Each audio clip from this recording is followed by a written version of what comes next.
Tiene la palabra, alcalde. Vale. Primero que nada, muchas gracias por la conformación del tribunal. Agradecer especialmente al doctor Martín por tutorear el trabajo de máster y por todo su aporte al mismo trabajo. Y también al doctor Remensar porque en las diferentes clases que tuvimos con él, sus consejos prácticos principalmente sobre el trabajo de la ciencia histórica fueron muy útiles para el desarrollo de este trabajo de investigación de máster. En primer lugar, son muchos los estudios que versan sobre el ejército romano. Hay una variada cantidad de temas, tanto a nivel temporal como a nivel espacial, por decirlo en cierto sentido, preocupaciones por ciertos límites, o incluso preocupaciones por ciertos temas específicos del Imperio Romano. Pero en realidad no hay un trabajo ni de síntesis ni específico sobre la época de los antoninos. A pesar de ser una época que es considerada por la mayoría de los historiadores como sumamente importante, no existe un trabajo de síntesis o que logre reunir la mayoría de los elementos militares de la época. A pesar de que la historiografía últimamente, a través de los trabajos de Michael Grant, de Cortés Copete o de Plácido, señalan que la época es una época de transición hacia el Bajo Imperio. Por lo mismo, este trabajo de investigación tiene principalmente como objetivo indagar cuál es la conformación de una nueva idea estratégica militar durante la época antonina, o si existió alguna idea estratégica imperial durante la época antonina. He utilizado principalmente fuentes literarias para analizarlo, la Regesta de Divio Augusti, Tácito, Dion Casio, la Historia Augusta, Eutropio, Aurelio Víctor, o también autores de tipo geográfico como Estrabón, Plinio el Viejo, también su sobrino Plinio el Joven, Heliorístides, principalmente. El trabajo se compone de tres partes: un análisis historiográfico, muy breve y sintético, un apartado del análisis del cambio militar, del cambio geográfico, perdón, y el último apartado relativo al cambio militar que ocurrió durante la época antonina.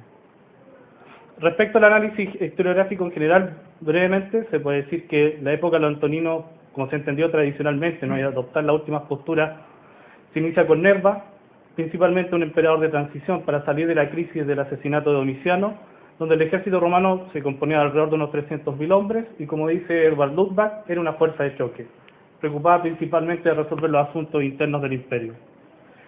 Nerva, al no tener ninguna experiencia militar, lo que hace es adoptar a Trajano, principalmente de sus características como hombre militar y de armas, para que solucionen los problemas que se estaba viendo vuelto el imperio, principalmente en la conformación de los límites, cuestión que venía inclusive de los tiempos de Vespasiano.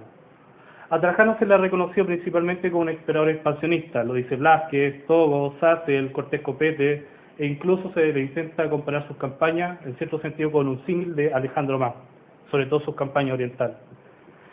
Principalmente tuvo que afrontar dos campañas: por una parte las campañas dásicas, el 101 y el 102, y el 106 y el 108, que culminaron con la anexión de la provincia de Dacia, y una serie de campañas en Oriente, la anexión de Arabia, el 104 o el 105, la anexión de Armenia, el 114, debido a los problemas de la monarquía armenia que se sobrevenían desde el tiempo de Nerón, o el 115 y el 116, cuando culminan las campañas de Oriente con la anexión de las provincias de Asiria y Mesopotamia, de efímera duración.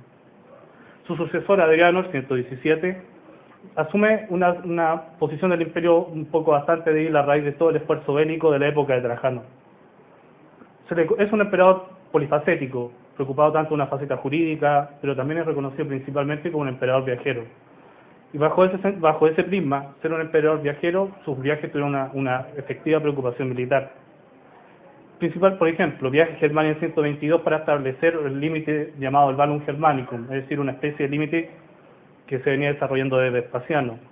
Va a Britania el 122, el 123 a construir el muro de Britania para demarcar la zona fronteriza con los pueblos del norte. Va a África el 128, donde establece el Poseidon Africae. Pero sin duda el problema más importante que tiene que hacer es de política interna. La rebelión de Bar Kokhba en Judea desplaza una serie de fuerzas militares del imperio y nuevamente un gasto tanto de efectivos como de potencialidad militar enorme, que se venía arrastrando ya desde la época de Trajano, como he señalado. Principalmente el rol de Adriano estuvo orientado a la disciplina y a identificar cuáles eran las fronteras más débiles del imperio y establecerse claramente, y establecer un ejército siempre listo para estar a la amenaza externa.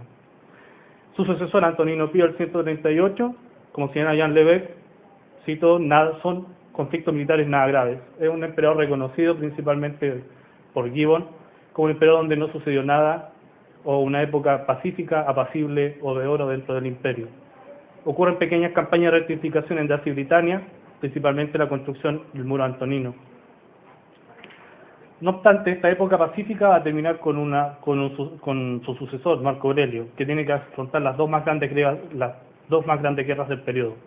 Por una parte, en el Danubio, las guerras marcománicas, que la frontera es totalmente penetrada y ya la guerra no se desarrolla dentro del territorio romano, sino fuera del territorio romano, y la guerra en Oriente contra los partos, que lanzan un ataque aprovechando la sucesión imperial. Es durante la época de Marco Aurelio que suceden la mayoría de los problemas militares de la época, donde hacen explosión. Su sucesor Cómodo, si bien no existen muchas ideas de sucesos militares de gravedad en su periodo, culmina el periodo bajo la sublevación de los llamados años de los 5 emperadores, que finalmente culminará con el ascenso de Severo al poder. Más allá de una época pacífica, como la dicen la mayoría de la época, a grandes rasgos, el análisis historiográfico podríamos llegar a una conclusión con la que señala Michael Grant, de que el periodo creó una propaganda de paz, pero no es pacífico. Es decir, como las guerras se desarrollaron sobre todo en las fronteras del imperio, el interior del imperio nunca se vio amenazado, y por tanto generó una idea de paz que trascendió en las fuentes y ha llegado hasta nuestro día de hoy. Esto me lleva a hablar del segundo apartado, es decir, la imagen geográfica que creó el imperio romano en la época. Tenemos que entender que toda imagen geográfica es una expresión del poder, independiente de la época y del contexto que se encuentra. O sea, el Imperio Romano tenía su imagen de poder y esta la graficaba en sus territorios. Y esto se grafica en la época del Imperio Murallado, como posteriormente analizaré. Hay dos posibles maneras de analizar esta imagen geográfica. Por una parte, como conocimiento geográfico, y por otra, como una legitimante, como una visión de Estado.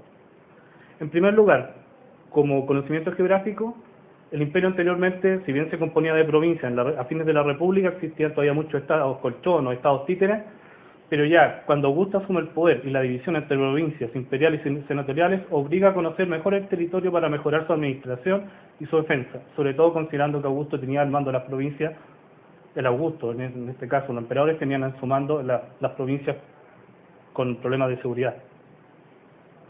No es por nada casualidad, por tanto, que en el siglo I se sucedan los principales exponentes de una geografía romana y los creadores de una visión geográfica romana.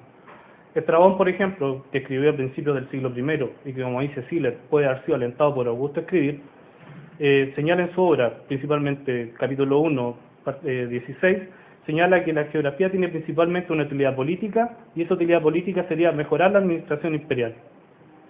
A Estrabón le siguen otros autores como Pomponio Mela, que si bien establece una cosmografía y una relación de ciudades, podría servir, por ejemplo, para el abastecimiento militar o las marchas del ejército.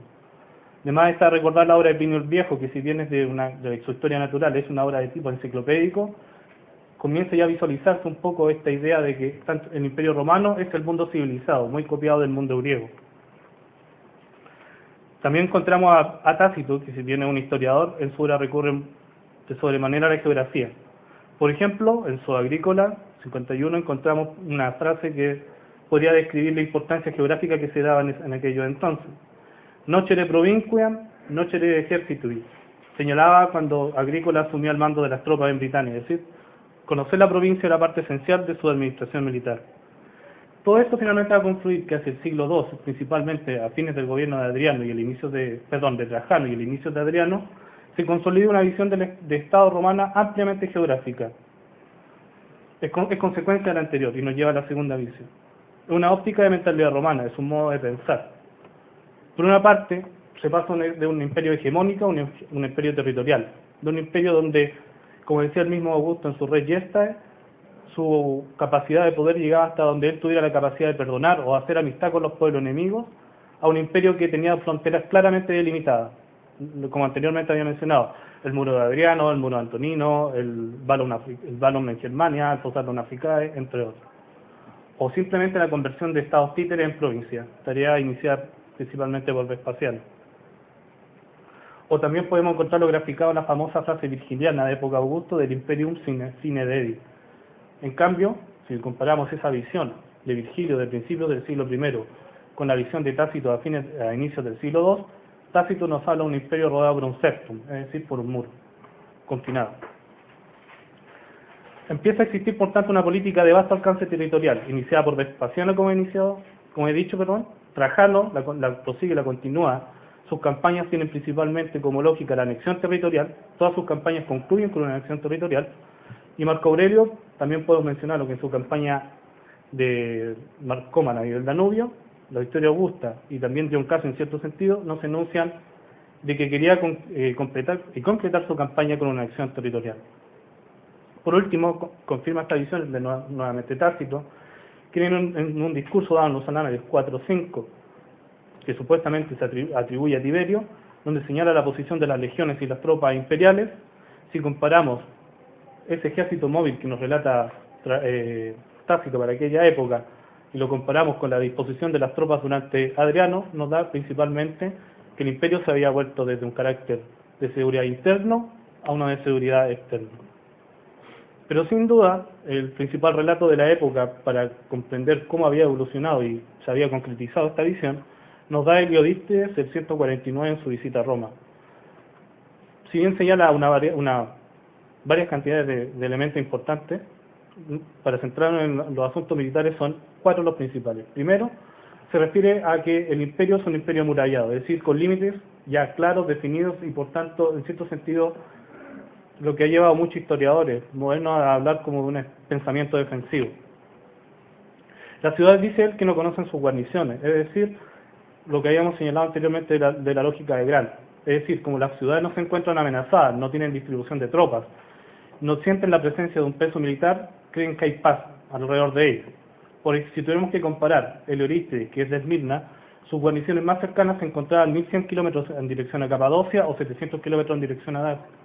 Si consideramos que en el mundo antiguo una persona que tuviera que viajar más de 1 o 2 días de viajes era considerado un extranjero, claramente la distribución de tropas era desconocida por muchas de las principales áreas pobladas del imperio. Esto también lleva a pensar de que el reclutamiento se empezó a ejecutar en áreas rurales, y esto también trajo consigo una provincialización del ejército romano. Pero sin duda la conclusión más importante que se puede establecer de las palabras de Heliodístedes es que el ecúmene, como lo conocían los griegos como el mundo civilizado habitado por griegos, los romanos van a